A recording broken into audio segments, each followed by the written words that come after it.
Hello, I'm Jenny of Jenny Stitches and thank you for coming back to my channel today and tuning in. It's nice to see you all. It's nice to see that the sun is shining. We've had some proper spring weather in the last couple of days and I think you probably will have done where you are too. And it just makes such a difference to get some sunshine, doesn't it? It really lifts your spirits. Anyway, I'm here today to talk about things that I've been sewing in the last couple of months. It's been quite productive, but that has only really been in the last couple of weeks. I found, since I posted my last makes video, sort of February, early March, I went through a real phase of I just couldn't find the time or the energy or the inclination to sew. And then in the last couple of weeks, it's just been really productive. So it's kind of funny how your sojo can come in different bursts, but there you go. So I've got quite a few things to show you. So I will start with the one that I'm wearing. You might notice it's possibly the most on-brand piece of clothing that I could imagine. This is the Tilly and the Buttons Tabitha t-shirt, which is from Tilly's third book, Make It Simple. I'll get it for you now. There we go. So it's the purple one. This came out about just over 12 months ago now, just before the first lockdown, and the Tabitha t-shirt is here. And you can see it's in the same fabric there that I've used. This is a Tilly and the Buttons organic cotton jersey, but obviously it's lilac. Purple's my favourite colour, purple's in all my branding and my logo. So I just had to have some, and I've paired it with, I'll just stand up a little bit closer for you, some sugar pink ribbon to make the ringer t-shirt version. So there you go. And I have used a Crafty Pinup iron-on patch, which is just really cute. So in case you didn't know that I'm a sewing lady, this t-shirt may remind you. It's a great pattern. It's really straightforward. If you've got a little bit of experience of sewing jersey, it's, you know, you'll just whip it out in a couple of hours. I sewed it all on the overlocker, which is something I'm working on. I've been sewing for quite a long time and I've had an overlocker for quite a long time, but it's taken me a while to work up the confidence to directly sew onto it rather than sewing on the machine first and then finishing the hems on the overlocker. So yeah, I'm really happy with that one. It's just nice to put a couple of basics back into the wardrobe because I made more than one. I also made a grey one, you can see here. This is just a plain grey cotton jersey, and I've used a little bit of rainbow ribbon to do the neckband on there, and it's got a little Kylie in the machine label in it. So that's just another straightforward t-shirt.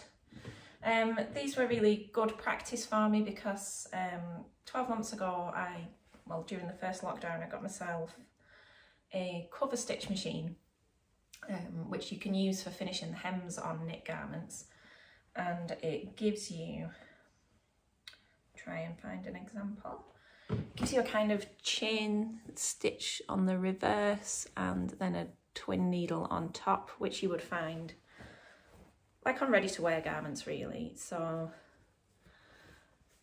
I don't use it all that often, but when I do, I can struggle a little bit with getting the tension and the settings correct. So a couple of straightforward t-shirts was a good place to go in and practice with that.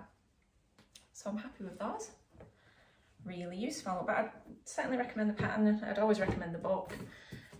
Something really useful as well, if you go onto Tilly's website, if you have a copy of the book, you can log in and input a code which you find in your book, and you can download the PDF versions of the patterns, which saves tracing them off. So I just printed the t-shirt pattern out, which was much easier than tracing. I don't like tracing at all. Tea today. Right, so the next thing that I made was one of my Make 9, off my Make 9 video. And I think when I showed you this, I already had it cut out. So it's Simplicity 8529, the toaster sweater yeah, Sew House 7 Toaster Sweater. I've since found out that actually this version on the Simplicity release is slightly different to the original Sew House 7 version. So the Sew House 7 has raglan sleeves, whereas this one has a straight sleeve. I think it's ever so slightly different, and I believe that the neck construction is a little bit different. But here it is anyway. Literally never know which is front and back with this. So it kind of looks a bit nondescript held up like this, but you can see it's got a neck and little cuffs. I will pop in a picture of me wearing it here. But I made this up on a Sunday afternoon. I hid my phone from myself and just got it done, and it didn't take long to sew up at all. Again, I did it all on the overlocker, but I love it. It's great. Halfway through, I was kind of like, I'm not sure, because I'm not massively keen on boxy things. But when I put it on, when I was finished, I've just been wearing it on repeat since. It's fab. So I'm really, really pleased with that. I'm glad that I did that in time for the last of the cold weather. But face it, we need sweaters all year round, especially in the north. It's always chilly. But yeah, I'm really chuffed with that. So that was one of my Make 9 ticked off. And I think I've got that back in stock now as well. So yeah, Simplicity 8529. Good one. Okay, what's next? Another one of my Make 9 items is the Megan Nielsen Darling Ranges dress. So I will pop you a picture of the pattern cover there. I've wanted to make this dress for years, and I don't know why it's taken me so long to get around to it, because to be honest, from start to finish, it was an utter joy to make. And I don't say that lightly, because nearly every project that I do, there is some sort of issue, something goes wrong, or I find something a bit tricky. Even in the simplest of things, I can make problems for myself. But this was just an absolute dream from start to finish. Obviously the pattern's lovely, and I think it just helped to be using just a nice crisp cotton, because they just behave, don't they? It just presses well and everything lines up. It was just lovely. So this is a 4-ounce denim, and it's in like a pale wash. I've got some more of this on order to come back in.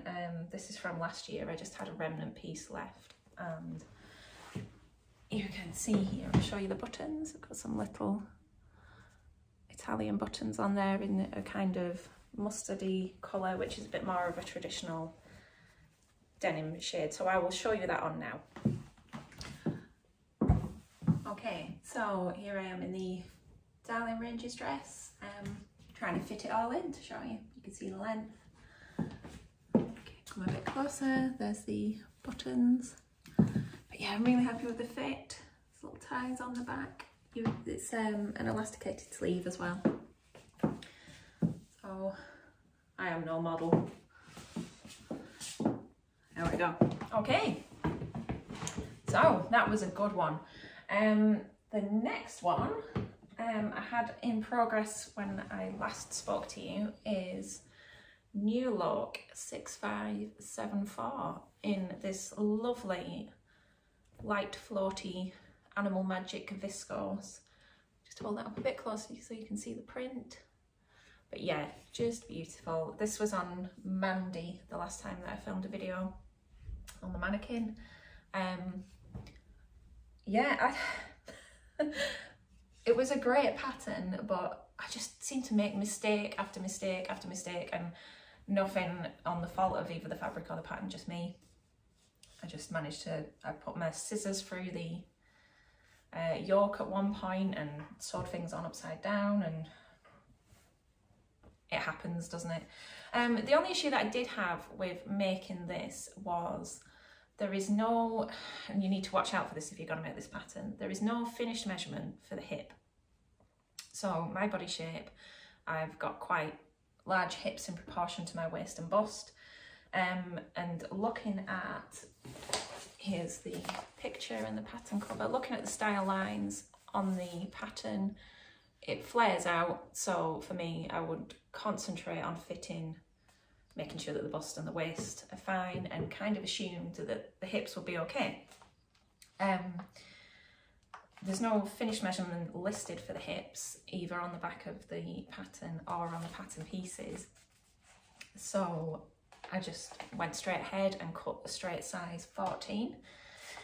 And when I tried the bodice on, I was really happy with the bodice. The bodice fits fine, came under the bust nicely, and then I sewed the skirt on and put it on, and it was too tight over the hips. Not to the point I couldn't do it up, but it was catching and it was making the back ride up, so it just needed that little bit more ease in it. So it's just something to watch out for, that I don't think there is as much fullness in the skirt as maybe you might think off the picture. So one to watch out for.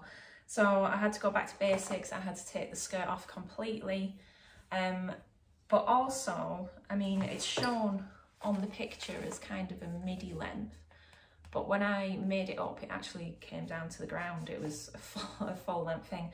So I had the genius idea, if I do say so myself. I took it off and I recut the skirt pieces further down. So I used that excess fabric at the bottom to move the whole thing down, and then graded the skirt out to where I wanted it to be. Unfortunately, I got it back out of the original fabric, so I didn't have to use any additional fabric and recut the skirt pieces. So that was a bit of a save. It's got a lapped zipper. Haven't done one of those in a long time, with a hook and eye, so you can see that there. And I will just insert a little clip of me wearing it so you can see it on an actual body. Okay, so here's the new look dress. Excuse me, Mandy. You can see it is very light and swishy. It's the back. It is just a very feminine, light, summery, delicate style. I'm really happy with it. Got some little buttons on. I had to slip stitch a little bit of this shot. Yeah, very happy with that.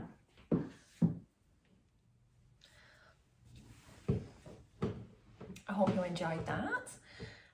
The other thing that I've actually managed to do this month is some finishing off. I don't know about you, but I am terrible for getting to pretty much 98% complete on a project and moving on to the next thing. I think I infuriate both my husband and my mum by not finishing things off entirely, but I'll just leave things unhemmed and, oh, that just needs a hem, and then I'll go and cut the next thing out, and before I know it, I've got 4 or 5 things in the wardrobe that just can't be worn because they're not finished. So this Indigo dress, Tilly and the Buttons Indigo, which could do with a bit of an iron, is a prime example. I made this in February 2020. It's a bit of a confession. And I did make it for when I was opening the second side of the market stall, but I never finished it. And it just needed hemming. It needed hemming, and I wanted to add waist ties to it, so I have done that now.